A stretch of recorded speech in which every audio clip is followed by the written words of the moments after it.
भोगवती नाम की एक नगरी थी। उसमें राजा रूपसेन राज करता था।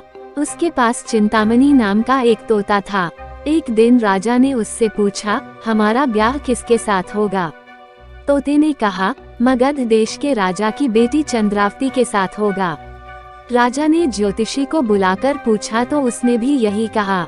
उधर मगध देश की राजकन्या के पास एक मैना थी। उसका नाम मदन मंजरी था।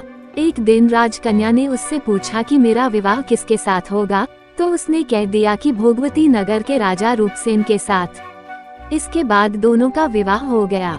रानी के साथ उसकी मैना भी आ गई। राजा रानी ने तोता मैना का ब्याह करके उन्हें एक पिंजरे में रख दिया। एक दिन की बात है, तोता मैना में बहस हो गई। मैना ने कहा, आदमी बड़ा पापी, दगाबाज और अधर्मी होता है। तोते ने कहा, स्त्री झूठी, लालची और हत्यारी होती है। दोनों का झगड़ा बढ़ गया तो राजा ने कहा, क्या बात है, तुम आपस में लड़ क्यों रहे हो? मैना ने कहा, महाराज, मर्द बड़े बुरे होते हैं। इसके बाद मैना ने एक कहानी सुनाई। इलापुर नगर में महाधन नाम का एक सेठ रहता था। विवाह के बहुत दिनों के बाद उसके घर एक लड़का पैदा हुआ। सेठ ने उसका अच्छी तरह से लालन पालन किया, पर लड़का बड़ा होकर जुआ खेलने लगा।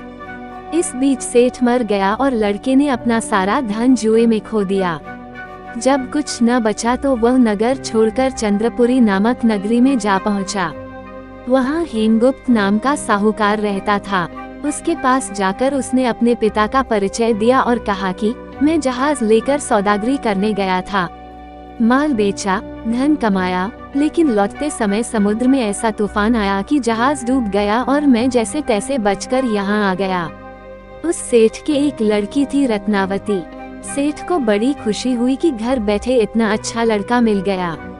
उसने उस लड़के को अपने घर में रख लिया और कुछ दिन बाद अपनी लड़की से उसका ब्याह कर दिया। दोनों वहीं रहने लगे। अंत में एक दिन वहां से विदा हुए। सेठ ने बहुत सा धन दिया और एक दासी को उनके साथ भेज दिया। रास्ते में एक जंगल पड़ता था। वहां आकर लड़के ने स्त्री से कहा, यहाँ बहुत डर है, तुम अपने गहने उतारकर मेरी कमर में बांध दो। लड़की ने ऐसा ही किया। इसके बाद लड़के ने धन देकर डोली को वापस करा दिया और दासी को मारकर कुएं में डाल दिया। फिर स्त्री को भी कुएं में पटककर आगे बढ़ गया। स्त्री रोने लगी। एक मुसाफिर उधर से जा रहा था। जंगल में रोने की आवाज सुनकर वो वहां गया और स्त्री को कुएं से निकालकर उसके घर पहुंचा दिया। स्त्री ने घर जाकर माँ बाप से कह दिया कि रास्ते में चोरों ने हमारे गहने छीन लिए और दासी को मारकर मुझे कुएं में धकेलकर भाग गए। बाप ने उसकी हिम्मत बढ़ाई और कहा कि तू चिंता मत कर, तेरा स्वामी जीवित होगा और किसी दिन आ जाएगा। उधर वह लड़का जेवर लेकर शहर पहुंचा। उसे तो जुए की लत लगी थी। वह सारे गहने जुए में हार गया।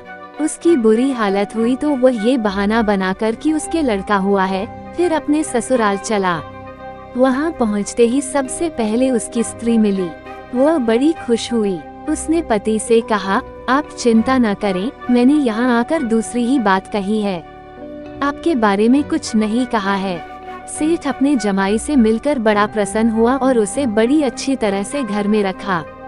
कुछ दिन बाद एक रोज जब वह लड़की गहने पहने सो रही थी, तो उसने चुपचाप छुरी से उसे मार डाला और उसके गहने लेकर भाग गया। मैना बोली, महाराज, ये सब मैंने अपनी आंखों से देखा है, ऐसा पापी होता है आदमी। राजा ने तोते से कहा, अब तुम बताओ कि स्त्री क्यों बुरी होती है। इस पर तोते ने ये कहानी सुनाई। कंचनपुर में सागरदत्त नाम का एक सेठ रहता था। उसके श्रीदत्त नाम का एक लड़का था। वहाँ से कुछ दूर एक और नगर था, श्री विजयपुर। उसमें सोमदत्त नाम का सेठ रहता था। उसकी एक लड़की थी, वह श्रीदत्त को ब्याही थी।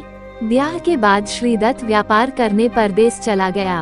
12 बरस हो गए और वह न आया तो जयश्री व्याकुल होने लगी। एक दिन वह अपनी अटारी पर खड़ी थी और एक आदमी उसे दिखाई दिया।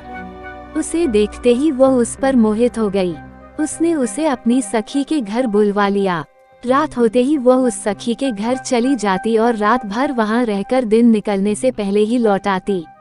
इस तरह बहुत दिन बीत गए। इस बीच एक दिन उसका पति परदेश से लौट आया। स्त्री बड़ी दुखी हुई, अब वह क्या करे। पति हारा थका था तो जल्दी ही उसकी आंख लग गई और स्त्री उठकर अपने दोस्त के पास चल दी। रास्ते में एक चोर खड़ा था। वह देखने लगा कि स्त्री कहाँ जाती है। धीरे धीरे वह सहेली के मकान पर पहुंची। चोर भी पीछे पीछे गया। संयोग से उस आदमी को सांप ने काट लिया था और वह मरा पड़ा था। स्त्री ने समझा सो रहा है। वहीं आंगन में पीपल का एक पेड़ था जिस पर एक पिशाच बैठा ये लीला देख रहा था। उसने उस आदमी के शरीर में प्रवेश करके उस स्त्री की नाक काट ली और फिर उस आदमी की देह से निकलकर पेड़ पर जा बैठा। स्त्री रोती हुई अपनी सहेली के पास गई। सहेली ने कहा कि तुम अपने पति के पास जाओ और वहां बैठकर रोने लगो। कोई पूछे तो कह देना कि पति ने नाक काट ली है। उसने ऐसा ही किया। उसका रोना सुनकर लोग इकट्ठे हो गए। आदमी जाग उठा। उसे सारा हाल मालूम हुआ तो वह बड़ा दुखी हुआ। लड़की के बाप ने कोतवाल को खबर दे दी और कोतवाल उन सबको राजा के पास ले गया। लड़की की हालत देखकर राजा को बड़ा गुस्सा आया और कहा, इस आदमी को सूली पर लटका दो। वह चोर वहां खड़ा था। जब उसने देखा कि एक बेकसूर आदमी को सूली पर लटकाया जा रहा है तो उसने राजा के सामने जाकर सब कुछ सच सच बता दिया। वह बोला, अगर मेरी बात का विश्वास नहीं हो तो वहां जाकर देख लीजिए, उस आदमी के मुंह में स्त्री की नाक है। राजा ने दिखवाया तो बात सच निकली। इतना कहकर तोता बोला, हे राजा, स्त्रियां ऐसी होती हैं। राजा ने उस स्त्री का सिर मुंडवाकर गधे पर चढ़ाकर नगर में घुमवाया और शहर से बाहर छुड़वा दिया। ये कहानी सुनाकर बेताल बोला, राजा बताओ कि दोनों में ज्यादा पापी कौन है। राजा ने कहा, स्त्री। बेताल ने पूछा, कैसे। राजा ने कहा, मर्द कैसा ही दुष्ट हो, उसे धर्म का थोड़ा बहुत विचार रहता ही है, स्त्री को नहीं रहता, इसलिए वह अधिक पापिन है। राजा के इतना कहते ही बेताल फिर पेड़ पर जा लटका। राजा लौटकर गया और उसे पकड़ कर लाया। रास्ते में बेताल ने फिर से कहानी सुनाई।